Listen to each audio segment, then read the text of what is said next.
Hi, it's me. I'm Devan. Nice to see you guys up here.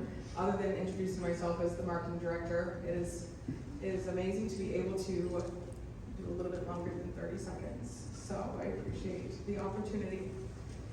So today I'm talking about taking up space. I'll get a little bit further on what that means because sometimes people don't really understand what I'm talking about. But I want all of you guys to leave this room understanding what I'm talking about when I say that I want you to take up space, okay? So, we have been taught to make ourselves small. How many of you guys had on your report cards that you were taught that you talk too much? Too loud, right? How many of us had that? Okay, and I was shy, but I talked too much. How does that even work? I don't know, but that was the case. Other things that we've been taught as women: cross our legs when we sit, take up less space. Have you ever seen the men on the buses? They like sit like this. I'm like, you don't need that much room, bro. You don't need that much room. We've been taught that if we are outspoken, it's intimidating. Right? Like, what is that? If we prioritize ourselves, it's selfish. We've been taught to prioritize the needs of others and their comfort over ourselves. It's just passed down from generations. We've been taught not to take up space, physical, mental, emotional space. That's what we've been taught. We've been taught to apologize when we upset others, for having opinions, for prioritizing ourselves, for wanting more. Heaven forbid we want more, right? We're told that we're too much. Have you ever heard that phrase before? You're too much? Too bold, too quiet, too pretty, too plain, too skinny, too fat, too everything, too much. We've been conditioned to be humble and modest and quiet about how amazing we are. Because if we brag too much about ourselves, we're cocky. If we love ourselves too much, we're shallow. We've been conditioned to think small, to stay in the box and be grateful for it. Don't believe me? Think about some of these phrases. Some of these phrases that I'm sure you guys have heard before. Don't you think that outfit's a bit too revealing? Should you really wear that? You don't want to be perceived as too ambitious. You should smile more. Oh, that one's like, bleh, that's the worst. I hate that one so much. You're being overly emotional. You're too sensitive. Are you sure you can handle that? You'd be prettier if you wore makeup. You'd be prettier if you didn't wear makeup. You're not like other girls. You should let a man do that. That's not very ladylike. It's not ladylike to curse. How dare you? You'll change your mind about kids when you're older. Ugh. That's been told to me a bajillion times as a military spouse. That is like, ugh, I don't know why, but it's a thing that they like to say. A women's place is in the home. This is 2023. Why do we even say that anymore? I don't understand. Your biological clock is ticking. You're too independent for your own good. You're too assertive for a woman. Women aren't naturally leaders. Being emotional makes you not a good leader. Ugh. These are the phrases. These are phrases people say. You've heard these phrases before. They're making us think small. It's taught us to criticize ourselves, to put ourselves at the bottom of the list, to shrink into the mold that society has created for us. It's taught us to try to live up to unrealistic standards that no human being can meet. And the truth is, nothing will ever be good enough. Someone will always think that you're too much. You're going to be the villain in someone's story, the supporting character, the extra.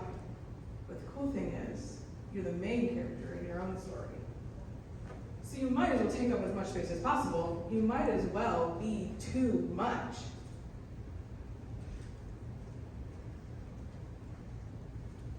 So what do I mean by take up space? Taking up space is something I remind myself every day to do. Because especially as a woman who's been overweight her whole life, taking up space, it's like the opposite of what I've been taught to do, right? Opposite, as a heavier woman than what I should have done. So I remind myself, I have a bracelet on my wrist in Morse code. It says take up space. And it's funny because my cousin, my 12-year-old cousin, he and I were sitting on the couch at the cabin, and he was looking at my bracelets, and it was like, what does that mean? And I was like, that one says take up space in Morse code. And he was like, is that a joke? And I was like, what do you mean, is that a joke? And he was like, is that a joke, take up space? And I was like, no, it means to be bold, be yourself, show up for you, and be present in your life. And he was like, oh, okay. And just like moved on. It made sense, it made perfect sense to him, right? It made perfect sense. This 11-year-old boy. So what is taking up space? Taking up space is about holding space for our needs and our desires. It's about asserting our worth, having our voice heard. It's about holding space for our needs and desires without guilt and shame. It's about not shrinking into the box that society has created for you. It's about taking up space. It's about growing, expanding, and filling every corner of our life with our presence. Showing up fully as ourselves everywhere we go. It's about taking up physical, emotional, and mental space. The space that we've been taught not to take up, to apologize for taking. It's about taking up the space that we deserve. Embracing our unique identity, our strengths, and our power. So, I'm not just going to leave you with that joyful message. I'm going to leave you with some tips, okay? Because we can do something about this. All right. So, how do we take up space? I'm going to give you three things. I'm going to go through them really quickly, but I promise I will circle back. You don't have to take a picture of this. You can wait until the end. Okay? I summarize, all right? So the first one is to stop putting yourself at the bottom of your damn priority list. Stop it. We talked about your list just this morning. Oh, it was on 30 minutes ago. We just put our list on those Post-it notes, right? So it's time to make sure you're on the top of your list. Stop doing things that actively devalue you. Things that are actively undervaluing you as a person. Stop trying to do it all on your own. Who's guilty of that? You don't have to raise your hand, but I know. All right. So, what we're doing, instead of putting ourselves at the bottom of the list, we're putting ourselves at the top of the list, right? We're putting ourselves at the top of the list. We're making ourselves a priority. What does this look like? So, a little bit about me. 15 months ago, I was bestowed 3 children. I went from having no children and a lot of freedom, and I said I had no time, to no freedom and really no time and 3 children. Okay, they were when I got these children, they were 2 weeks old, 22 months old, and 6 years old. All boys. I had no children. I know there's a few people in here who know what I'm talking about. I was given these children, and I had to figure out what the hell I was doing with them. I'd never raised a child in my life. I did not know what was going on. I was physically, emotionally, and just mentally overwhelmed. I was like in shock for like 4 months, because I'm gonna tell you, this was supposed to be a 2-week gig. It was not. I still have them. So I was putting myself at the bottom of the priority list. Because as the mom, as the woman, as the main caretaker of these 3 children, that was what was expected.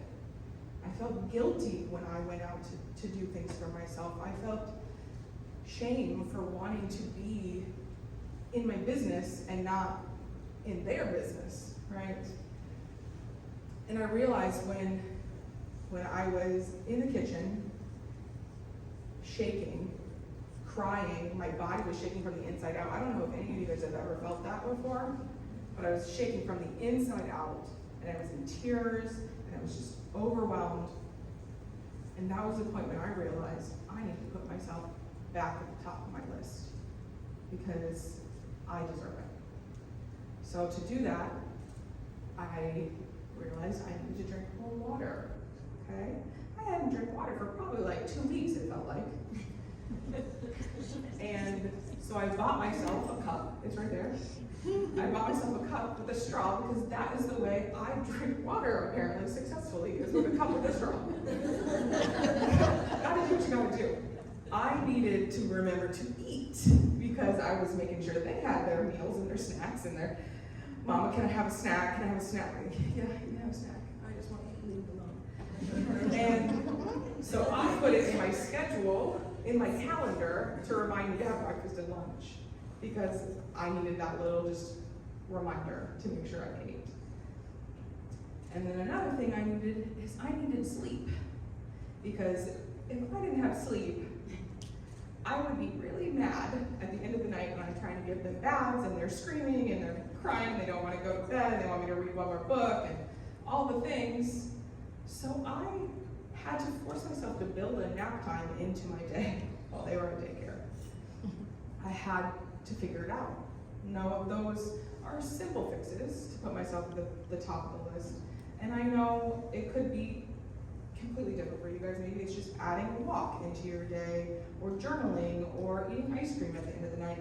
Whatever it is, it could be simple. It could be more complex. Maybe it's setting boundaries with your mom who won't stop asking you about your weight, or not checking your emails at 8 o'clock at night, or quitting the job that you hate.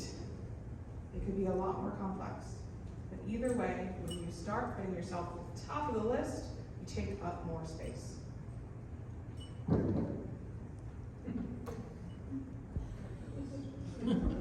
That wasn't me. So the next one was to stop doing things that actively devalue you.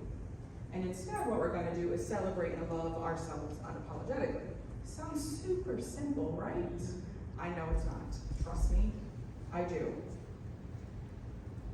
When you are doing things that actively devalue you, let me give you some examples. You don't have any boundaries with anybody. Ooh, that was me. You don't have any boundaries with anybody in your life. You just let them kind of like, oh yeah, it's okay. You can call me after 9 o'clock, it's no problem. Or you stay quiet during the meeting when you have something really good to say, but you're kind of afraid that people aren't going to agree with you, so you stop yourself. Or maybe you're not asking for the things that you want or need in your life. Maybe you don't ask your significant other what you need because you're afraid that maybe they'll leave you, or some other unrealistic thing that you know is not going to happen, but it's still a fear.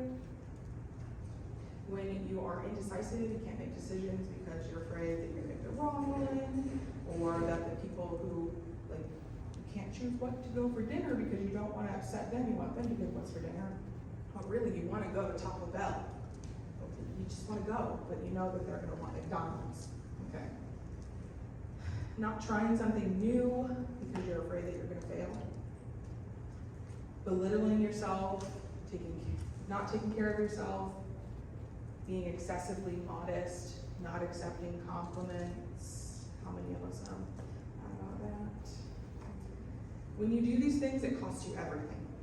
It costs you physically, financially, professionally, mentally, emotionally.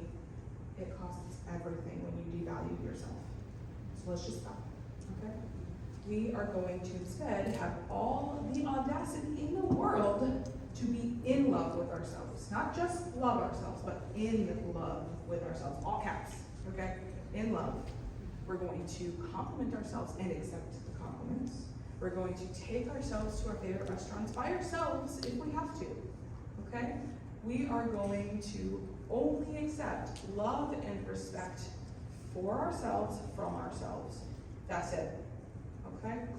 That's what we're gonna do. Because when we do those, when we celebrate our value just for existing, we take up space. Okay, final one. So my tip was to stop trying to do this all on your own. Instead, you're gonna need to find genuine connections with like-hearted women who lift themselves up and help lift you up. This room is an example of that. You're all here for connections. Maybe a little bit of business growth, but definitely connections, right? That's what we're here for. I started my business about 3 years ago, and the reason I started it was because I noticed a pattern amongst the women in my life, and that pattern was that we talk shit about ourselves and hold ourselves back. That is there, and we put everything on ourselves. Everything is our problem. So this was a common pattern I saw amongst women. So of course, my natural inclination is to try to solve that problem. How can I make that stop? Okay? So I did research, and I got myself out there, went to things, and I figured out that what was happening is we were tearing our self-worth down. It's my book, What's Your Worth? We tear our self-worth down. And the way to fix that is to surround ourselves with women who lift us up, who want us in the room, people who want to be around us. Not people just tolerating us, but people who want us there. When we surround ourselves with women like that, we can lift ourselves up too. That's the problem I want to solve. And that's how I'm solving it. So I'm here to give you a heartfelt invitation to join me at my Women's Summit coming up in a couple weeks. It's called Elevate. It's actually right here. Because when we surround ourselves with women who are lifting themselves up, we lift ourselves up too. We are going to be doing this 3-day weekend, 42 hours. I know that's not 3 days, but we start after the workday ends. I get it. We don't want to take a personal day. I understand. So we start at the end of the day on Friday and we end the middle of the day on Sunday. So you can prep for the work week. I get it. I know. I have 3 littles, obviously, as I just told you. So we're starting on September 29th through to October 1st. And we are going to be gathering here at Elevate. And because I want all of you guys there so badly, I have decided to do a special WBOC deal only. So even if you're not a member, it's okay. You have the QR code. So what I'm doing is it's only $197 for you to come for the whole weekend. It's the 3-day pass, ticket, everything. Yeah, I don't want money to be a barrier. I want this to be accessible for everybody. I know calendars might be a barrier. I get it. People have things to do. But if you're free, I'd love for you to be there. So, I'm leaving you with 4 things today. 1, don't let social conditioning keep you small. Take up space. Take it up. Take all the space. Have the audacity to take up all the space. Don't let the needs of others keep you from prioritizing yourself. Put yourself at the top of the list. Don't undervalue yourself because it costs you everything. Celebrate and love yourself unapologetically. Don't try to do it all on your own. Find your like-hearted women who will travel this journey with you. And join us at Elevate. We got some good women there too. So. Okay, that's everything I wanted to tell you. That's my tips. This is the page that you can take a picture of if you want to. And then my next page is my connections page. So if you want to connect, if you love this and you want more, I talk about things on Facebook and TikTok and Instagram and everywhere because I'm a millennial. That's what we do. All right. Well, thank you for listening.